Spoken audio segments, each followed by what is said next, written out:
Hi అన్న. Hi అమ్మ, చెప్పు. ఫ్లాట్ ఒకటి కొన్నానన్న. ఓకే. ఇంటీరియర్ వర్క్ చేద్దాం అనుకుంటున్నా కిచెన్ లో. కిచెన్ ఒకటేనా మొత్తం ఇంటీరియర్ ఓవరాల్ గా కావాలా? ఓవరాల్ కావాలన్న. Okay okay. నార్మల్ మా అడ్రస్ ఎవరు చెప్పారు? నేను ఇన్స్టాలో చూసి వచ్చాను. Okay okay. మన ఫాలోవర్ అన్న నేను. ఓకే, థ్యాంక్ యూ అమ్మా. చూపిస్తాను నీకు మంచి డిజైన్ చూపిస్తాను. చూస్తున్నావు కదమ్మా, కిచెన్ కి వాడుకోవచ్చు, వార్డ్రోబ్స్ వాడుకోవచ్చు, టీవీ యూనిట్ వాడుకోవచ్చు, అలా వాల్ ప్యానలింగ్ కూడా వాడుకోవచ్చు. ఎలా ఉన్నాయి డిజైన్స్ అన్ని? డిజైన్స్ చాలా బాగున్నాయి సార్. ఓకే. కానీ మా కిచెన్ కి ఏ కలర్ వేస్తే బాగుంటుంది ఏంటో.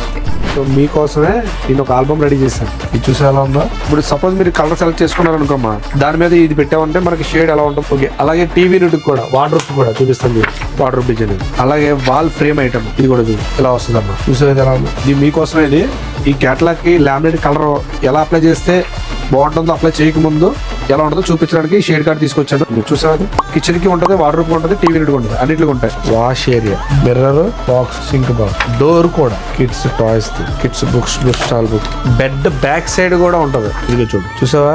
ఓపెన్ చేస్తే ఎలా ఉంది, ఫ్యాబ్రిక్ మీద పెడితే ఎలా ఉంది. సార్ చాలా బాగుంది సార్. అది మా కిచెన్ కి ఏ కలర్ వేసుకుంటే బాగుంటుంది అని కూడా నాకు అర్థమైపోయింది. ఓకే. సో చాలా అడ్వాన్స్డ్ గా ఉందా మన దగ్గర. చాలా అడ్వాన్స్.